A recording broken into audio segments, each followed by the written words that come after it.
Welcome to Practical Access. I'm Lisa Deeker. She seemed unsure of her name for a second. I still am. That's what I almost said. And I'm Rebecca Hines. And today, Lisa, I want to talk about one of my favorite things, and it's going to seem like an interesting choice. Okay, so I'm ready. Yeah. Surprise me. Yeah, working with, but maybe even more so advocating for kids with emotional behavioral disorders. Yes, I'm shocked.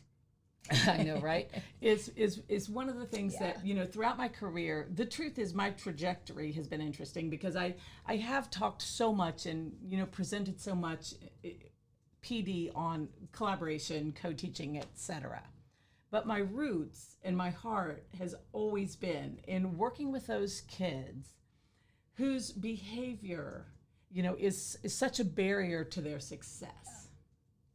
And, you know, when I've had a chance to work with some districts on that topic, and I love it, but my message is always this: we have to think differently about these most challenging kids. And it starts with thinking about and remembering that behavior is just communicating something. Yes. Bizarrely sometimes, but something, yes. And I think that it's hard for people to understand the homes and the communities and the circumstances that some kids bring to school. And some kids just mentally bring such a, you know, fabulous home, but mental health issues walk in the door. Yeah, that's the thing, because trauma in particular, we hear a lot about trauma these days. Trauma definitely is a causation in some cases.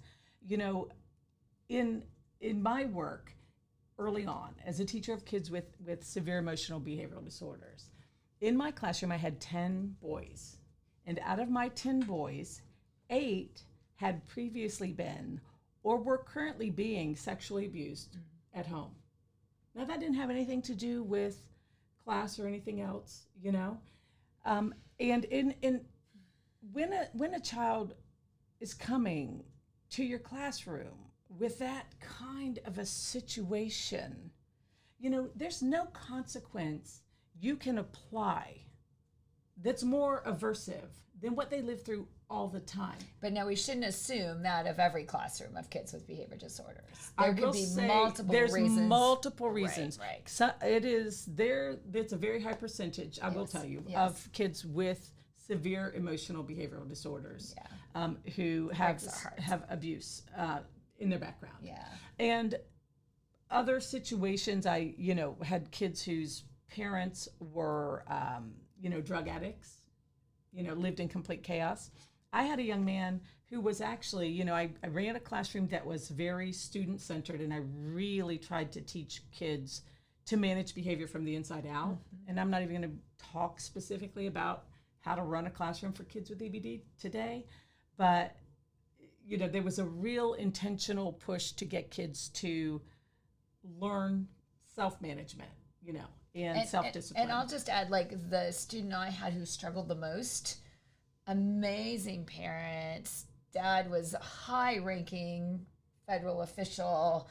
Yeah. Mom was amazing, but just so much in that young head created the same struggles that I saw for kids with trauma. So there's just this whole range. There's definitely organic causations as well. Yeah. You know, there are biophysical reasons. Absolutely. There are social, you know, reasons. There are ecological, you know, abuse type things. So there's lots of different reasons that kids walk in with that. But I guess the point is that no one can see that. And all they see is the behavior. Yeah, absolutely. So I would, or the fear of it. Or like, I fear the word. What does it mean? Yeah. Yeah. And so these kids who come in, if you're teaching or working with or have a child who's young, who's exhibiting behavior that's far from the norm, if we can start thinking about that first and foremost is, what is this child communicating to me? There's a need being communicated. And to your point, you know, there are times when it is a neurological difference. And so maybe that need is a biophysical one, you know. But most often, we, instead of looking at this and looking at it as a puzzle, we look at it as, oh, this kid does not belong. Mm-hmm. And it's ironic that we always think that the best way to help a student with severe emotional behavioral disorders, is to put them with other kids who have the same situation. Let's make sure they understand how to stay in trouble. Yeah. So I guess one of the things that I would like to think about today is, what's the actual definition? What does it even mean? Yeah. I think that's a huge misunderstanding in the field. I agree. Yeah. So generally there's five right things. One is an inability to learn that can't be explained by intellectual, sensory reasons. Okay? So I like to say, see if you agree, kids with emotional behavior disorders have average to above average IQ. They have to. So they're smarter than everybody else in your class. Yes. That's one of the first things I teach my undergrads. Technically, you are, if your behavior is because you don't understand the rules and you have an intellectual deficit, it's not an emotional behavioral disorder. You have an intellectual disability and behavioral issues. Right. But you almost never see kids with both labels. Right. So understanding that these are kids who can achieve at the same rate as other students in your classroom, but they're not. Right. They're not. Exactly. And we don't know why. Right. Okay. So that's one thing. Another is this inability, again, part of the defining characteristics, inability to build interpersonal relationships with peers, teachers, and other adults. Okay. Yep. So absolutely. That one we all see. We all see with kids with EBD. And if it's part of their disability, then it means it's not their fault. Well, exactly. You mean they don't like me, and it's yeah. So why are people surprised? Yeah. It's funny because one case was being observed, and they said, "Wow, that kid, talked out 4 times during your class period." And this was an administrator evaluating, keeping their evaluation. Well, he talked out without raising his hand 4 times during their class period. I said, "Sir, will you look at his IEP where it says he won't cuss at me more than 10 times in a class period? You should be telling me I just did a fantastic job because he was at least on topic calling out." Absolutely. But it's this misunderstanding, of these behaviors. Inappropriate types of behavior or feelings under normal circumstances.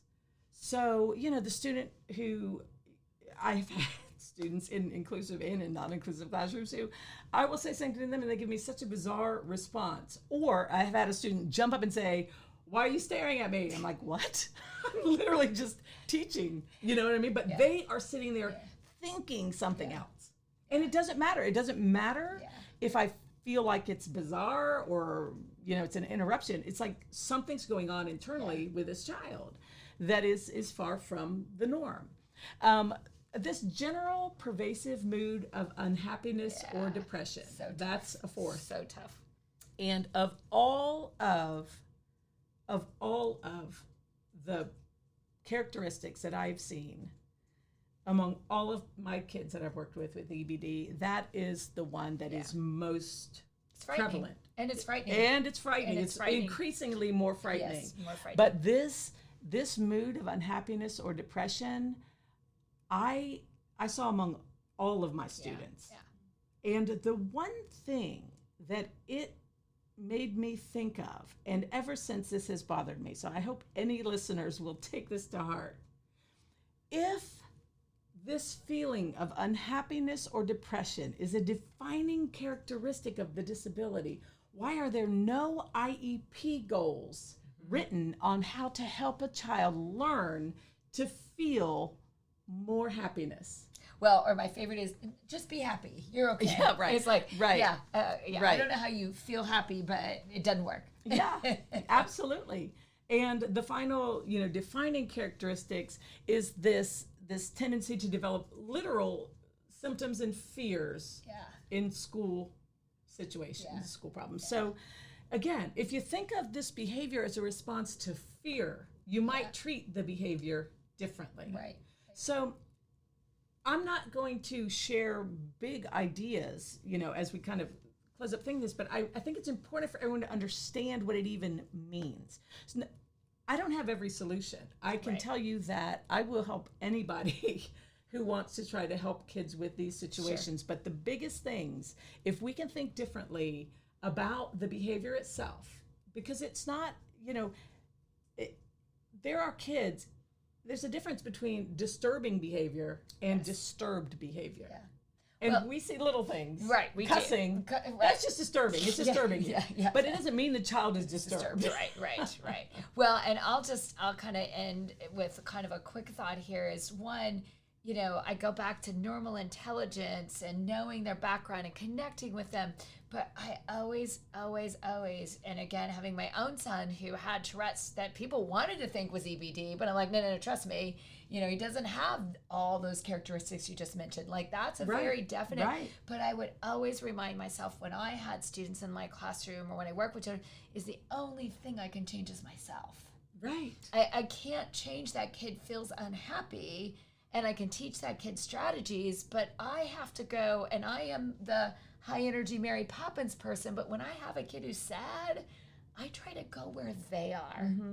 I don't try to say, you need to be happy like me. Right. And I think we often see that tension for that group of, if you just let me, I'll show you how to be okay, instead of let me understand where you're at and go where you are. And as a person who taught that specific population, my whole goal was to help them to connect with something that did make them feel happiness. Yeah. So I did have enhanced stations and opportunities for art, for music. I had a keyboard, and a headset. I had, things for people. I asked myself, what makes me happy? And what makes me happy? Being around other people, doing things, feeling cared for. I really made a list. And this is what I would ask everyone to do.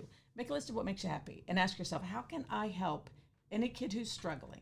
Even if they don't have an EBD diagnosis, if I see someone struggling, what little layer, what can I bring or give them access to help them to start to tap into something that feels better? I mean, it's the simplest statement, but starting there. And also the building and maintaining interpersonal relationships. If we only pull kids out, they never have a chance to practice that skill. Well, thank you for that. A little bit of passion there. If you have any questions, please send them. And I know Dr. Hines will answer them on our Facebook page at Practical Access, or send us a tweet at Access Practical.